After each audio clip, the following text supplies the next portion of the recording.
A paz do Senhor Jesus Cristo, bom dia. Hoje, dia 15 de fevereiro, é o dia 93 do nosso propósito de leitura da Bíblia em um ano. A leitura de hoje se passa pelo segundo livro de Samuel, capítulos 10 ao 12. Como de costume, eu quero, juntamente com vocês, ler um texto que está dentro da nossa leitura diária para nossa reflexão, e depois eu quero orar pela sua vida. Enquanto nós abrimos a Bíblia, no segundo livro de Samuel, capítulo 12, versículo 19, já deixa o seu like aí no vídeo e compartilhe com alguém que você ama, para que essa pessoa possa receber a palavra de Deus também nesse dia de hoje. Amém? Vamos ler? Segundo livro de Samuel, capítulo 12, versículo 19. Diz o seguinte: Mas, vendo Davi seus servos falarem entre si, entendeu que o menino morrera. Por isso disse Davi a seus criados: É morto o menino? E eles responderam: É morto. Então Davi se levantou da terra, lavou-se e ungiu-se, e mudou de roupa, entrou à casa do Senhor e adorou. Depois veio à sua casa e pediu que lhe trouxessem de comer, e comeu. Disseram-lhe seus servos: Que é isto que fizeste? Pelo menino ainda vivo, jejuavas e choravas, e agora que ele morreu, tu te levantas e comes. Ele respondeu: Vivendo ainda o menino, eu jejuava e chorava, dizendo: Quem sabe se Deus terá compaixão de mim e o menino viverá. Mas agora que é morto, para que hei de jejuar? Poderei eu fazê-lo voltar? Eu irei a ele, mas ele não voltará a mim. Amém? Esse texto que nós acabamos de ler, ele nos relata a forma como Davi reagiu à sentença que Deus imputou a ele em ação. O Senhor disse que pelo pecado de mandar o seu servo Urias à frente de batalha para morrer, porque o mesmo não quis se deitar com a sua esposa Batseba, sabendo Davi que essa mulher estava grávida dele, Deus então decretou que a espada não se apartaria da casa de Davi e que esse menino que Batseba estava grávida, esse menino ele seria morto. Depois que Urias morre, Davi se casa com Batseba, a criança nasce, e a Bíblia diz que vem uma forte doença sobre essa criança. E essa criança, muito doente, a ponto de morrer, Davi foi até a presença de Deus e jejuou, chorou, orou, clamou com toda a força que ele tinha, tentando alcançar a misericórdia de Deus para que Deus revertesse aquele decreto. Porém, as pessoas iam até Davi, os homens de Deus, os sacerdotes iam até Davi, e ele ignorava todos, nem sequer comer, ele comia junto com esses homens que iam até ele. Quando a criança morreu, os servos de Davi ficaram com receio de falar para ele o que tinha acontecido. Porque se com o menino vivo Davi já estava naquele ponto, o que aos olhos deles parecia uma grande depressão, uma grande tristeza, eles pensaram: imagine só quando nós dissermos que o menino é morto, que o menino morreu. Como será que esse homem vai ficar? Mas Davi, atento, vendo que seus servos não vinham até ele dar notícias do menino, mas conversavam entre si, questionou: o menino morreu? E eles tiveram que contar que o menino faleceu. Nesse momento, Davi, ele toma uma atitude inesperada para todos aqueles que estavam acompanhando esse período de clamor que Davi iniciou. E é nesse período e nessa atitude que ele tomou após saber que o menino morreu, que eu quero trazer uma reflexão para a nossa vida nesse dia de hoje. Quando Davi viu que o menino estava muito mal, extremamente enfermo, encaminhando para a morte, já estava claro que o menino morreria. Davi, ele clama, ele busca a Deus, ele se entrega, ele se humilha, ele se sacrifica pela vida do menino, buscando de Deus o milagre, buscando em Deus aquilo que ele não poderia fazer, buscando da parte de Deus uma cura que nenhum médico que Davi poderia pagar conseguiria entregar, porque Davi sabia que o próprio Deus estava castigando a Davi por conta do seu pecado. Então Davi falou: eu vou me humilhar porque eu sei que nenhum médico vai conseguir resolver. Eu vou buscar a Deus com toda a intensidade, porque é certeza que esse menino vai morrer. E o único que pode reverter esse decreto é aquele que deu esse decreto, que é o próprio Deus. É o único que tem poder, autoridade para poder reverter esse quadro. Davi, ele vê o seu filho em um estado crítico e ele vai buscar recurso, ele vai buscar a mudança, o milagre, aonde realmente tem o poder e a autoridade para realizar esse milagre. Nós podemos ver que muitas vezes quando os filhos ou os parentes ou os amigos se perdem, ficam doentes, ou então entram em estados de decomposição, vamos dizer dessa forma, até mesmo através de vícios ou até mesmo de doenças como o câncer e etc. As pessoas que estão ao redor, que deveriam tomar uma atitude, muitas vezes se afastam por não conseguir olhar, por não conseguir acompanhar, por não conseguir sofrer junto com aquela pessoa. Em casos, por exemplo, como o do vício em droga, existem familiares, existem amigos que rejeitam essa pessoa. Em casos de pessoas que se perdem no mundo, até mesmo se envolvendo em coisas ilícitas, os amigos, os familiares muitas vezes se afastam, rejeitam essa pessoa. Mas quando acontece algo terrível na vida dessa pessoa, ao ponto dessa pessoa ficar à beira da morte, aí aquelas pessoas que outrora recusaram e se afastaram e rejeitaram essa pessoa, aparecem no velório chorando, gritando, clamando, perguntando por que aquilo aconteceu, questionando por que Deus permitiu que isso acontecesse, pedindo para Deus trazer de volta. Mas a verdade, ela é uma só.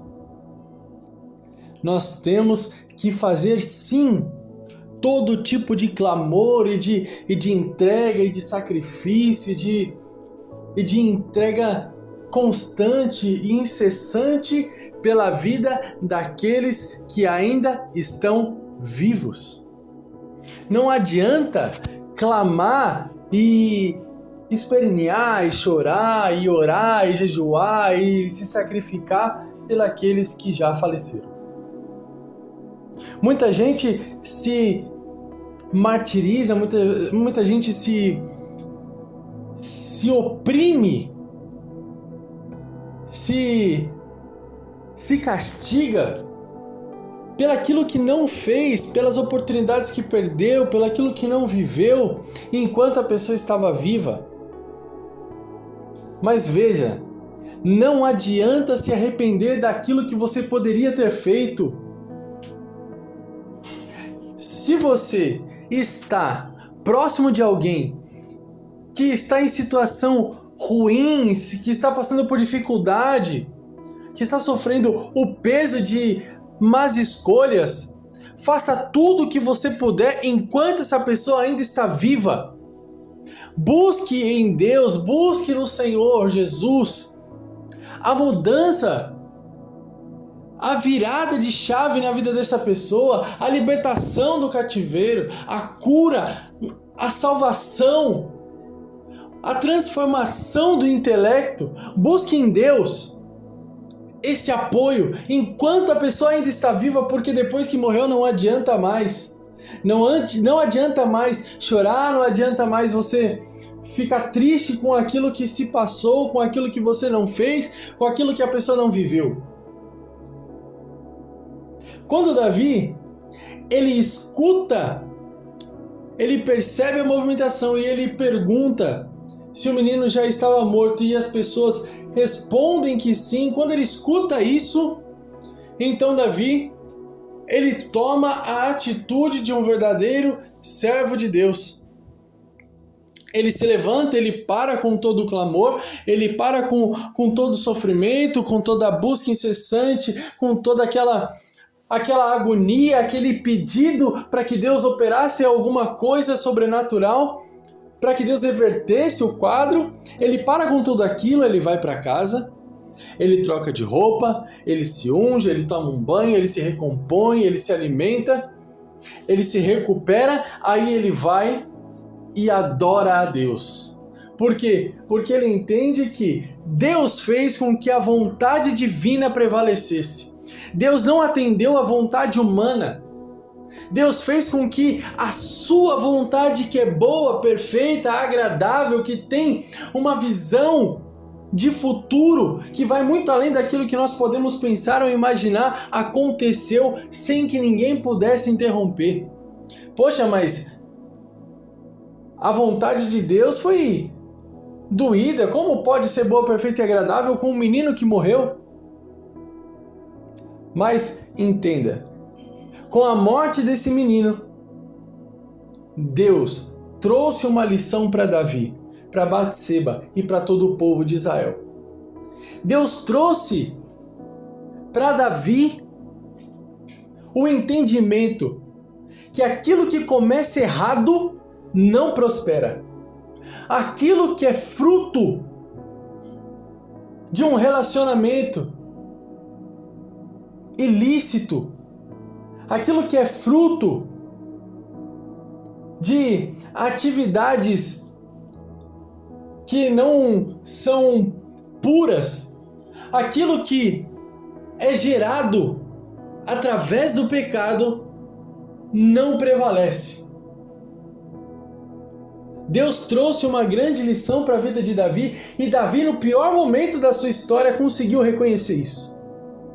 Ele conseguiu reconhecer que por mais que Deus castigou ele, levando o filho dele, Deus ainda assim o amava. Por quê?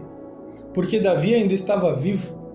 Davi ainda tinha a oportunidade de fazer diferente.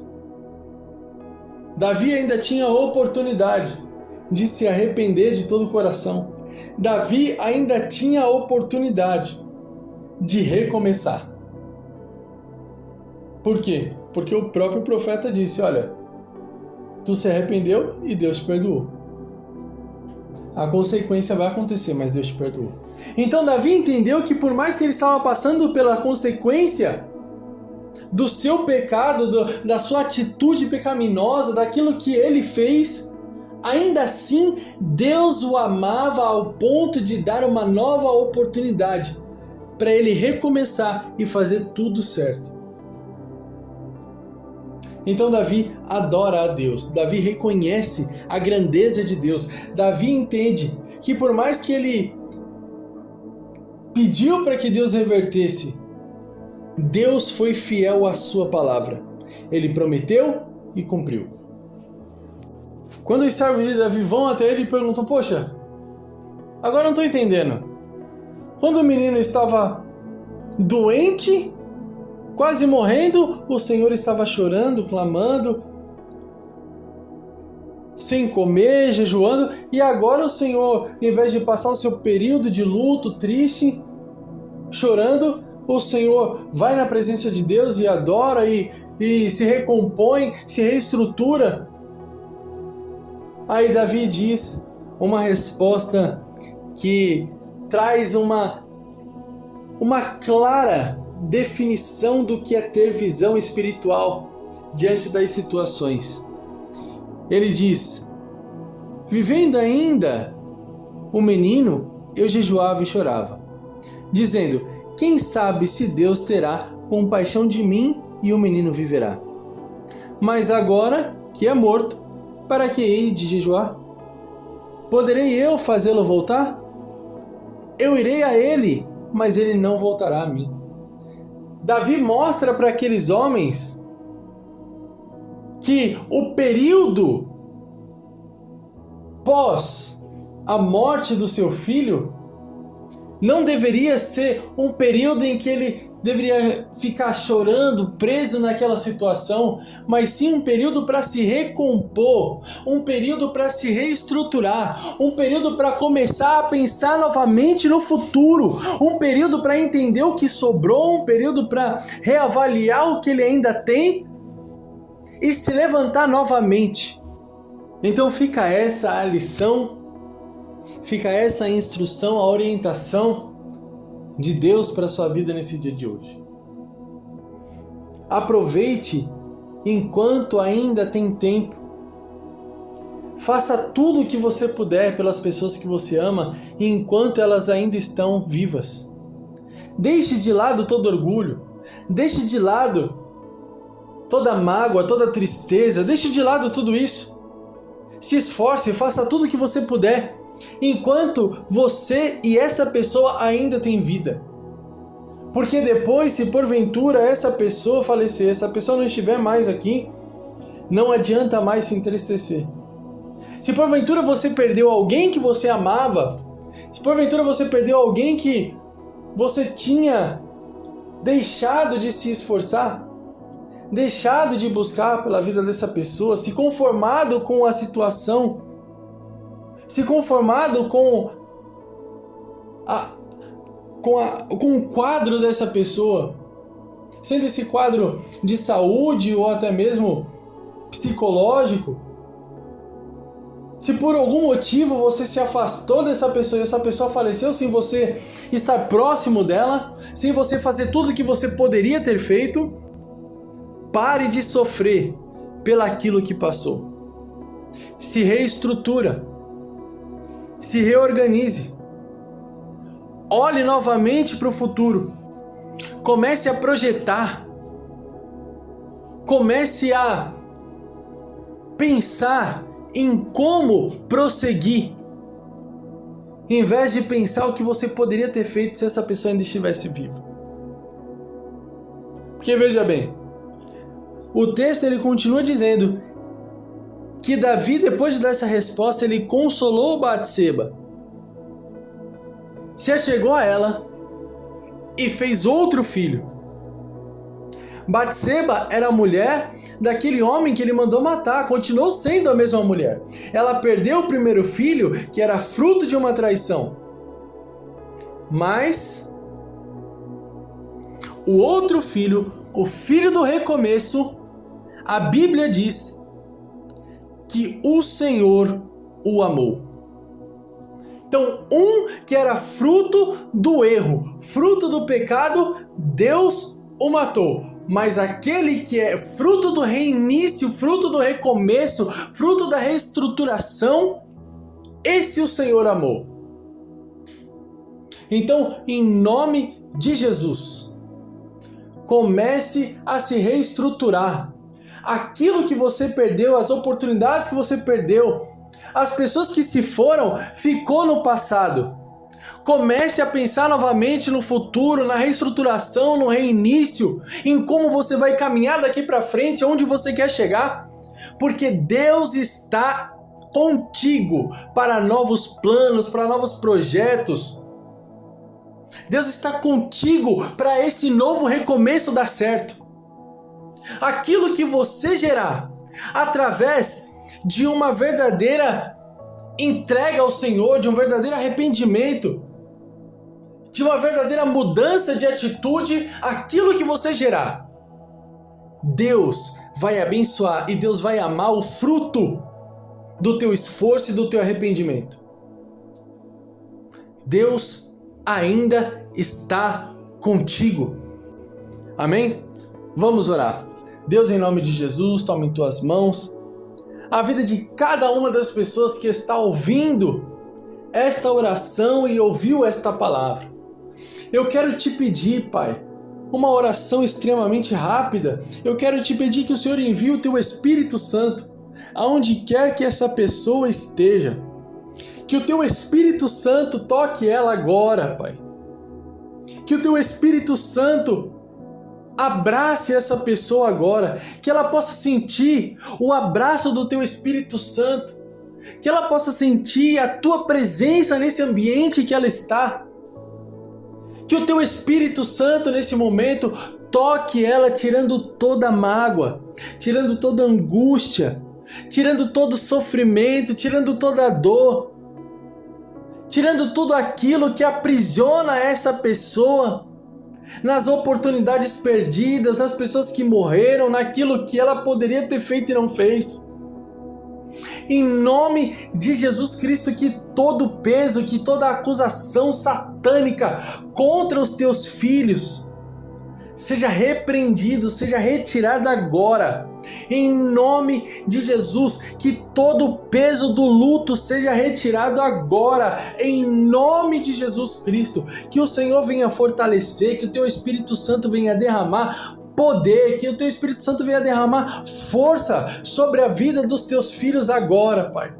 Que eles possam sentir o Espírito Santo do Senhor derramando sobre a cabeça deles uma nova unção, um renovo, uma unção, uma escolha que despedaça todo o jugo, tudo aquilo que tem travado a vida deles por um caminho de sofrimento, de penitência, por um caminho de tristeza e de amargura, para que eles possam caminhar novamente de cabeça erguida, para que eles possam caminhar novamente pensando em um futuro contigo, Deus.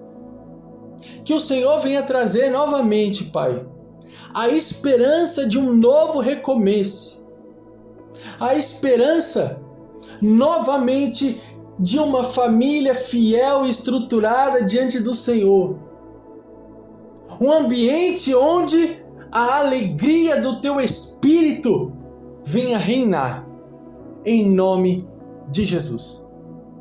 Que Deus abençoe a sua vida, a sua família. Até amanhã.